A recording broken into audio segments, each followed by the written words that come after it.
नमस्कार, स्वागत है आप सभी का जस्ट इंडिया में। मैं हूं आपके साथी मानसी। चलिए रुक करते हैं आज की अहम खबरों की ओर। खबरों के प्रायोजक हैं आरोग्य मास्क लगाएं, कोरोना से सुरक्षित रहें। Oscar super speciality hospital and trauma centre, रंज किया showroom in Rohtak and Bahadurgarh. Showroom पर आएं, टेस्ट ड्राइव लें और गाड़ी बुक कराएं। हाथरस मामले में बड़ा खुलासा हुआ है। प्रवर्तन निदेशालय की शुरुआती रिपोर्ट के मुताबिक इस कांड के बहाने जातीय दंगा फैलाने के लिए पॉपुलर फ्रंट ऑफ इंडिया के पास मॉरिशस से 50 करोड़ आए थे। ईडी ने दावा किया है कि पूरी फंडिंग 100 करोड़ से अधिक रुपए की थी। पूरे मामले की तफ्तीश की जा रही है। गौरतलब हो कि हाथरस में दंगे की साजिश रचने के आरोप में मेरठ से 4 संदिग्धों को गिरफ्तार किया गया था। चारों का पीएफआई संगठन से रिश्ता बताया जा रहा था। पुलिस ने इनके पास से भड़काऊ साहित्य बरामद किया था। इससे पहले यूपी पुलिस ने एक वेबसाइट के जरिए दंगों की साजिश का दावा भी किया है। हाथरस पीड़िता को इंसाफ के नाम पर बनाई गई इस वेबसाइट में कई आपत्तिजनक बातें कही गई थी। हाथरस में हिंसा की साजिश के पहलू पर ईडी ने भी केस दर्ज कर लिया है। ईडी की शुरुआती जांच में यह खुलासा हुआ है कि यूपी में जातीय हिंसा भड़काने के लिए 100 करोड़ से अधिक की फंडिंग की गई थी। ड्रग्स कनेक्शन को लेकर कई दिनों से जेल में बंद बॉलीवुड एक्ट्रेस रिया चक्रवर्ती को बड़ी राहत मिली है। बॉम्बे हाईकोर्ट ने रिया को सशर्त जमानत दे दी है। वहीं रिया के भाई शौविक और ड्रग पेडलर बासित परिहार की बेल कोर्ट ने रिजेक्ट कर दी है। सुशांत के स्टाफ मैनेजर सैमुअल मिरांडा को भी जमानत मिल गई है। इसी के साथ ही एनसीबी ने यह कहा है कि जिन्हें भी कोर्ट ने बेल दी है वो उसके खिलाफ अपील करेगी। रिया चक्रवर्ती को 1 लाख के निजी मुचलके पर जमानत मिली है। रिया को पासपोर्ट जमा करना होगा। वहीं रिया को मुंबई से बाहर जाने के लिए मंजूरी लेनी होगी। जब भी रिया को पूछताछ के लिए बुलाया जाएगा, बता दें कि रिया को एनसीबी ने 8 सितंबर को गिरफ्तार किया था। रिया पर सुशांत सिंह राजपूत के लिए ड्रग्स की खरीद फिरोख्त करने का आरोप लगा है। रिया को जमानत मिलने के बाद उनके वकील सतीश मानशिंदे ने यह कहा है कि बॉम्बे हाईकोर्ट द्वारा रिया को बेल देने के फैसले से हम खुश हैं। सच और न्याय की गुहार की जीत हुई है। और चलिए रुक करते हैं इस वक्त की बड़ी खबर का। बड़ी खबर राजस्थान से। सवालों के घेरे में गहलोत सरकार। इस वक्त की बड़ी खबर, नाबालिग लड़की से हैवानियत की हदें पार। मामला युवती के साथ गैंगरेप का। 9 दरिंदों ने लगातार 8 दिन तक लड़की के साथ दुष्कर्म किया। ये मामला राजस्थान का। 8 दिन तक करते रहे बलात्कार। चुरू की युवती के साथ 8 दिन तक हुआ गैंगरेप। इस वक्त की ये बड़ी खबर राजस्थान से। आपको बता दें कि राजस्थान के चुरू का ये पूरा मामला है। राजस्थान सरकार जहां एक और बीजेपी सरकार के ऊपर लगातार वार करती रहती है हाथरस कांड को लेकर और बेटियों के इंसाफ को लेकर लगातार लड़ती रहती है, वहीं राजस्थान में गहलोत सरकार में ये कांड सामने आया है। लगातार रेप की वारदातें वहां से सामने आ रही हैं और फिलहाल ये चुरू से वारदात सामने आई है जहां पर दरिंदगी की हदें पार हुई हैं। 8 दिन तक लगातार एक लड़की के साथ दुष्कर्म का ये पूरा मामला। आपको बता दें कि युवती से 3 जगहों पर 8 दिन तक कई लोगों ने दुष्कर्म किया है। इस घटना के बाद अब गहलोत सरकार सवालों के घेरे में आ चुकी है। चुरू जिले में 19 वर्षीय युवती को अगवा करके आरोपियों ने सामूहिक दुष्कर्म की इस घटना को अंजाम दिया। घटना को अंजाम देने वालों में 9 लोग शामिल थे। पुलिस ने इनके खिलाफ विभिन्न धाराओं के तहत मामला दर्ज कर लिया है। आरोपियों ने पीड़िता को अगवा किया। 8 दिनों तक उसके साथ अलग अलग जगहों पर ले जाकर दुष्कर्म जैसे जघन्य अपराध को अंजाम दिया। चलिए अब रुक करते हैं हरियाणा के रोहतक का। रोहतक में बीजेपी सांसद डॉक्टर अरविंद शर्मा ने कृषि विधेयकों का समर्थन करते हुए किसानों से मुलाकात की। इस अवसर पर सांसद ने किसानों को संबोधित करते हुए कहा कि विपक्ष अपनी राजनीति को चमकाने के लिए किसानों को भ्रमित कर रहा है। देश भर में किसानों ने कृषि विधेयक का खुलकर समर्थन किया।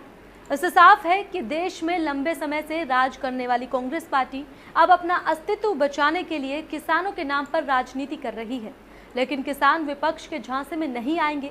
देश भर के किसानों को पता है कि प्रधानमंत्री मोदी कभी उनका बुरा नहीं सोच सकते। केंद्र सरकार ने किसानों की आय दोगुनी करने के लिए कई अहम कदम उठाए हैं। इस अवसर पर सांसद ने किसानों को विधेयक की प्रांतियां भी वितरित की। सांसद ने अध्यादेशों के बारे में जानकारी देते हुए कहा कि इस विधेयक से ना तो मंडियां खत्म होंगी और ना ही आड़ती और एमएसपी पहले की तरह ही जारी रहेगा। अगर इस बिल से किसी को दिक्कत है तो सिर्फ कांग्रेस और विपक्षी पार्टियों को है।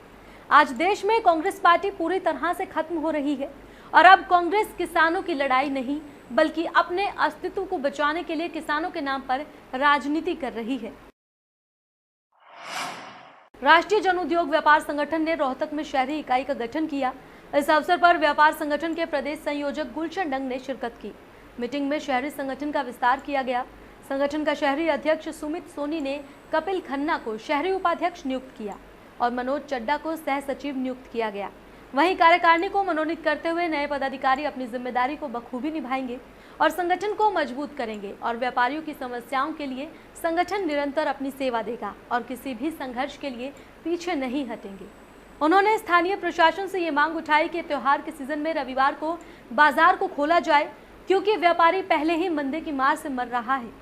वहीं प्रदेश संयोजक गुलशन डंग ने अपने संबोधन में ये कहा कि रोहतक से और पूरे राष्ट्र तक व्यापार संगठन अपने संगठन को मजबूत करने का काम कर रहा है और ये रोहतक का सौभाग्य है कि जो लड़ाई हमने व्यापारियों के लिए रोहतक से शुरू की थी वो चिंगारी अब ज्वाला बनकर पूरे राष्ट्र में जलेगी। आज रोहतक में संगठन के विस्तार में नवनिर्वाचित पदाधिकारियों को बधाई देते हुए कि ऐसे संगठन सुमित सोनी के नेतृत्व में रोहतक को और मजबूती मिलेगी।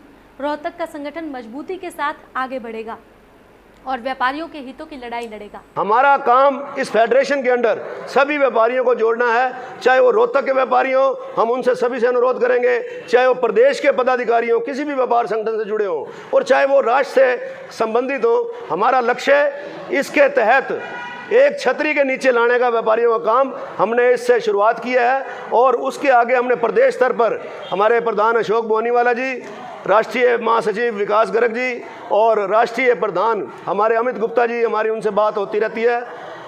तो उनके संपर्क के साथ हमने पूरे प्रदेश में दौरे किए हैं। विभिन्न मंडियों में हमने व्यापारियों के हितों की बात उठाई है और वहां पर संगठन बना के आए हैं। मंगलवार शाम गुरुग्राम के सोहना सिटी इलाके में पहाड़ी पर पुलिस और खूंखार बदमाशों के बीच मुठभेड़ हुई जिसमें 3 बदमाशों के पैर में गोलियां लगी। वहीं एनकाउंटर करने वाली पुलिस टीम के भी 2 पुलिसकर्मियों को इस एनकाउंटर में गोलियां लगी। बदमाशों ने सब इंस्पेक्टर राजकुमार के सीने पर गोली चलाई लेकिन बुलेट प्रूफ जैकेट होने की वजह से राजकुमार की जान बच गई।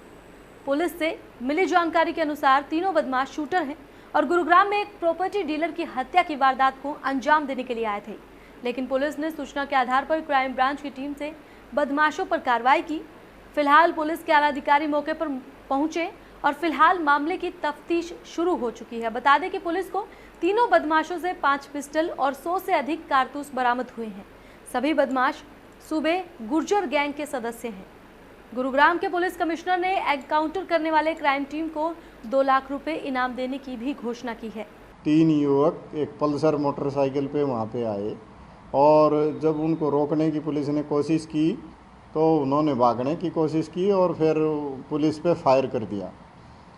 पुलिस ने काफ़ी रोकने की कोशिश की लेकिन वो बार बार फायर करते रहे, तो जवाबी कार्रवाई में पुलिस ने भी फायर किए और इसमें उनके 3 जो ये मुजरिम थे उनको गोलियां लगी और घायल हुए, जिनको काबू किया गया। और पुलिस पार्टी में भी 2 लोगों को गोलियां लगी हैं जो घायल हुए हैं। हरियाणा के सिरसा में कृषि कानूनों के विरोध में धरना दे रहे किसानों, नेताओं और आंदोलनकारियों को गिरफ्तार कर लिया गया है। पुलिस ने बरनाला रोड पर धरना दे रहे किसानों को वहां से हटा दिया है। साथ ही पुलिस ने स्वराज पार्टी के नेता योगेंद्र यादव को भी हिरासत में लिया है। पुलिस ने बुधवार सुबह आंदोलनकारी किसानों को हटाकर बरनाला रोड पर यातायात सुचारू करवा दी। DSP Kuldeep Singh, SDM doctor Jaiveer Yadav की अगुवाई में पुलिस ने भूमन शाह चौक पर धरना दे रहे किसानों को उठा दिया और उन्हें हिरासत में लेकर पुलिस लाइन पहुंचा दिया। पुलिस जवानों ने धरना स्थल पर बिछाई गई दरियां, मैट आदि इत्यादि को अपने कब्जे में लिया और धरना स्थल से वाहनों की आवाजाही शुरू करवा दी।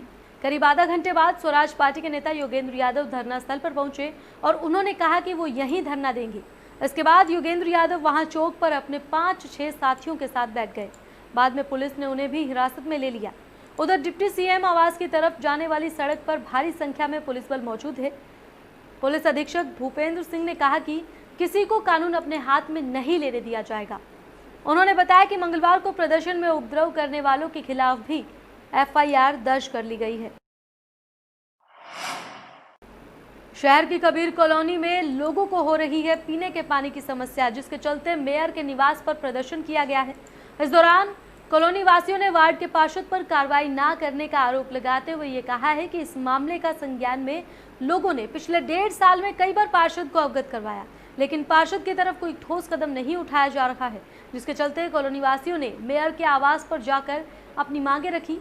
इस दौरान मेयर मनमोहन गोयल ने कॉलोनी वासियों को समस्या का जल्द से जल्द समाधान करने का आश्वासन दिया और ये कहा कि कोरोना काल के दौरान मजदूर न होने के कारण समस्या के समाधान नहीं हो पा रहे। समाधान ना होने तक लोगों को टैंकर से पानी पहुंचाया जाएगा। सर ऐसा है, अभी मेरे साहब ने कही है कि बूस्टर जल्दी बनने वाला है और दिलासा दिलाया है। कम से कम 2 साल हो गए, 2 साल से पानी की बहुत बड़ी किल्लत है।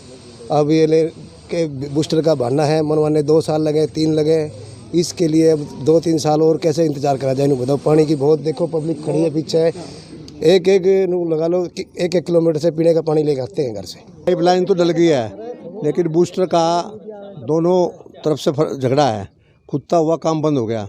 उसके लिए डी साहब ने कमेटी बनाई थी, वो रिपोर्ट दे रही है। जैसे रिपोर्ट देवे तो बूस्टर का काम शुरू होगा। और जहाँ तक पाइपलाइन का पुरानियों से जुड़ने का सवाल है, जितना पानी है जिन्होंने जोड़ लिया, क्योंकि पाइपलाइन जो डली थी वो बूस्टर से जुड़ने के वास्ते डली थी। अब इन्होंने लोगों ने अपने आप जोड़ लिया है, तो जब तक पानी मिल रहा है, जिसको जहाँ तक मिल रहा है वो मिले। बाकी तो पीछे से जब तक पानी आएगा और वो बूस्टर भरेगा, उसके बाद इस एरिया में पूरा पानी होगा। खबरों के प्रायोजक थे Pramod trading company, tiles, sanitary ware, Ghanipura, Jhajjar road, Rohtak. Asian colour coated स्पात limited. Be Fast Fit, India's fastest growing fitness chain, now at Rohtak D Park.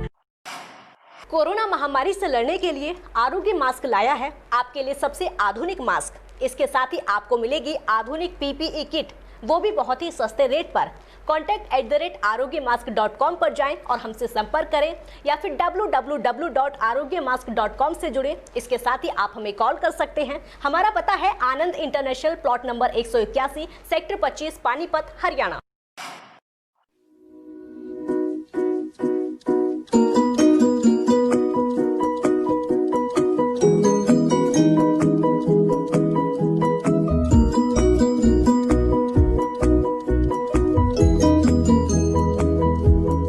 मेडिफिल international, 7 Sheetal complex, Subhash Nagar, Rohtak.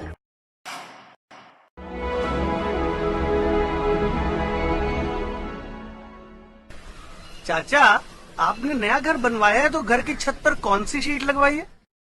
बेटा, मैंने अपने घर की छत पर एशियन शीट लगवाई है, क्योंकि वो कभी न मिटने वाले ओरिजिनल निशान की चादरें हैं। साथ में ISI का चिन्ह, 5 साल की वारंटी के साथ साथ पैसों का सही मूल्य देने वाली वही इकलौती शीट्स हैं।